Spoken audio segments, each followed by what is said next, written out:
Okay, so now we're going to be looking at a Paul Klee piece of art. This is called Cat and Bird by Paul Klee.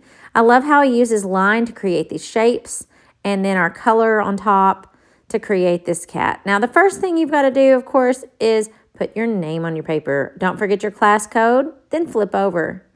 We're going to be doing this project with the help of a guide. The guide has our 4 steps in it. We're going to be making a W shape. We're going to crisscross. We're going to be adding some features in with our lines. So the first thing that we need to do is fold our paper in half, left to right. Make sure your paper is landscape. And that's going to help us get our W shape centered a little bit. So I'm going to start off on one side, and I'm going to curve down and come up just a little bit in the middle and touch that line and try to mimic that same curve on the other side, the left side. Now what we're going to do is we're going to connect this left side across the midline of the paper where we creased it and then back to the left to make this raindrop type shape. Then we're going to do the same thing on the other side.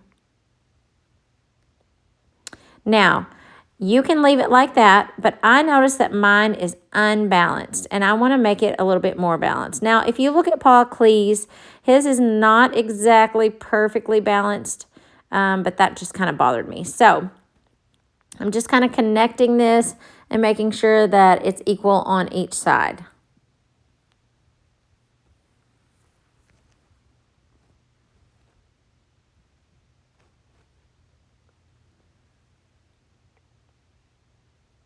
One more thing to fix. So everybody can take their time and do that part while I'm working on this. And then you can pause the video if you need to. The next thing that we're going to do is add in the eyes. They're going to be elliptical shapes that touch the edge of the cat to the center of the cat where those lines cross and meet. Then we're going to do a vertical elliptical shape. So we just did a horizontal one. Now we're going to do a vertical. And then we're going to add a heart that connects to the place where these lines cross over on its snout, okay? Last thing on the actual face are these whiskers. Then we're going to add a mouth down here at the bottom and a neck. I noticed that I make my neck a little crooked, so I'm just going to straighten it up. I'm being picky today. So the last thing that we're going to be adding to our cat now is the bird on top of his head. And in the original picture, I hope you notice him. Look at your original. But we're going to just do a little elliptical shape, but we're going to cross over and make a triangle tail.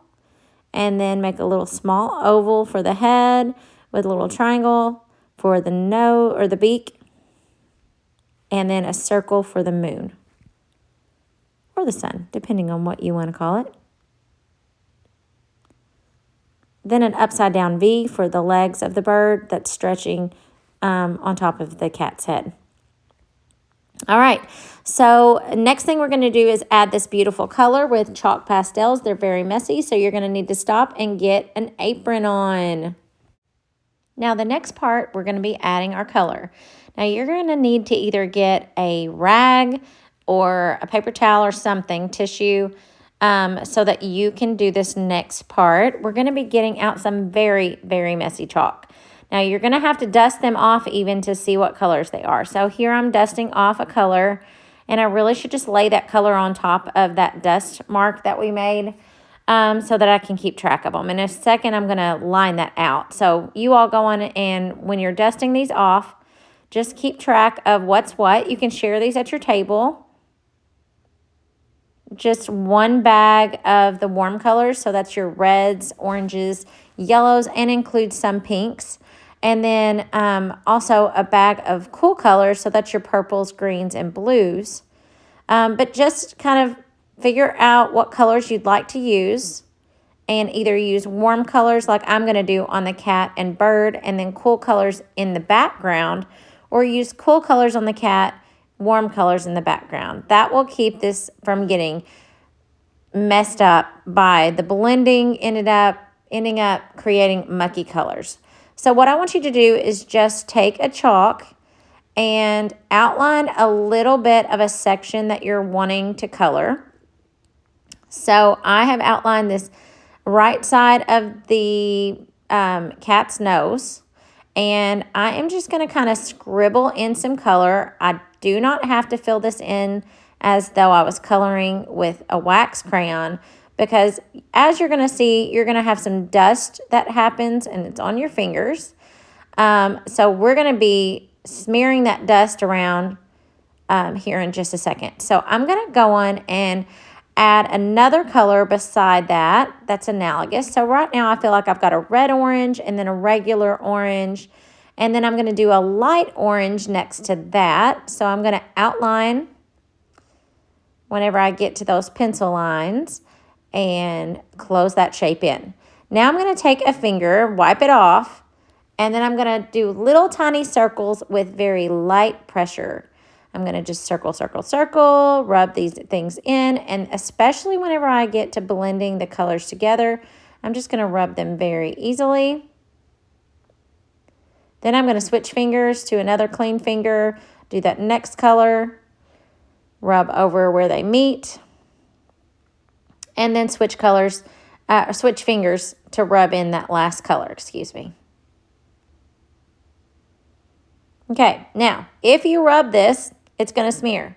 So you're just going to blow it off, and it's going to go, close by you. You can blow it off into the trash can. You can shake it off into the trash can, but just know that you do not want to brush it with your hands. Now, this is another way that you could do this. You could do it section by section like I just did, or you could do it color by color. So I know I'm going to use this red here in both of the ears, and then I'm going to use the red orange more here in the middle. So I'm going to do that on both sides, trying to keep my hand raised. You do not want to touch the part you already did. Okay, so you could turn your paper to keep your hand from traveling into that dust. But if you start to smear it, you're going to be unhappy very, very quickly because it's going to get messy really fast. Okay, now that I have this color out, I'm going to just go on and scribble it in and work my way across this cat with light to dark.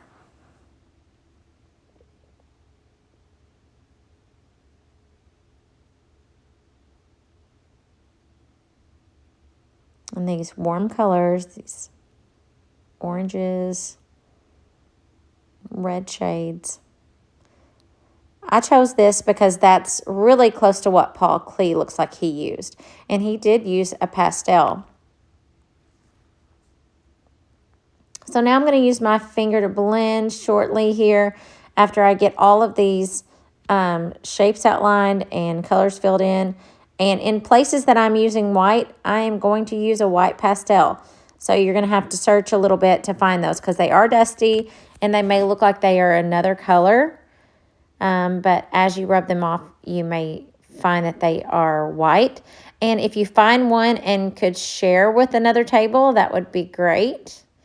But I'm going to speed up my the rest of my chalk pastel application, and then you guys can be working on yours. But don't forget to use a very light pressure finger, making circles. Use a clean finger each time. So I'm just switching which finger I'm using. So I use my pointer finger, my ring finger, just rotate around. Know that you can always use a towel at your table and wet one side of it and wipe your hands and then dry your hands. But you have to make sure you have dry hands before you touch your paper, or else this can make a real big mess.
All right, you guys know how much I like a black outline. So after I have finished this and marked off any, like I just used a little, you can use a tissue or a paper towel. I just marked off any places that kind of got messed up and made those seem better. I am going to use a black oil pastel and just use the very corner of it and carefully and thinly add a line that follows the line that I created at first. Now, I just feel like a black line kind of finishes it. Now, I'm going to drag my finger one time over it. I am not circling this time. I'm just dragging it. I'm going to draw with it. Just dragging the actual chalk pastel. And then I am going to smear it with one finger, sliding straight around it. Now, you've got to be paying attention to this when you do it, okay? My hand is up, so I'm not smearing. I'm going to go over every single thing that I did with pencil, even around the eyes.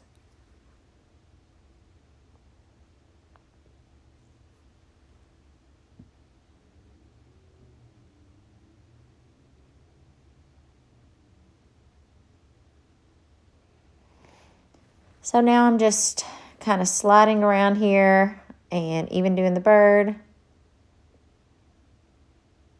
But I am going to slide my finger on top of this here in just a minute.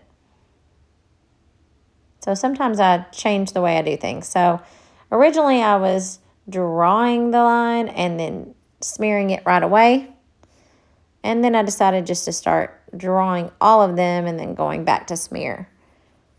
Up to you how you do it. Just keep your hand out of your paper as much as possible. I'm just barely holding it still with a clean finger.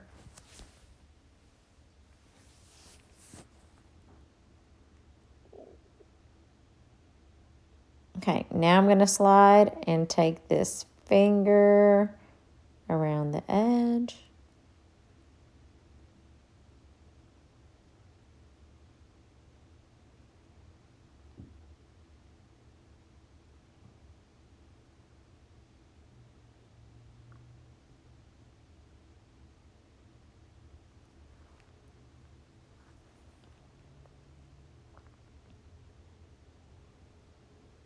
Okay. Oh, I decided right here in this middle of the eye to make this part darker. I just felt like it looked a little bit beady. So I used a dark green just to kind of raise that up. Okay, so whiskers, and then we're finished with the chalk part. When we finish this, these are going to have to be kept on the drying rack. The reason is if they sit on top of each other, they are going to smear the chalk and mess each other's up. It's going to get on the front and the back and create a mess. So once you finish these, they need to go on the rack.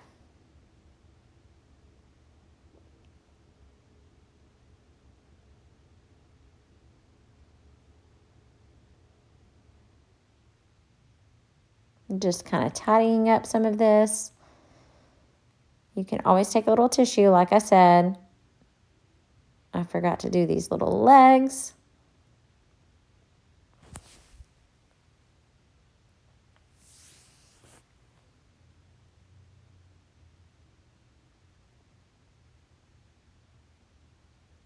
And we're finished for today.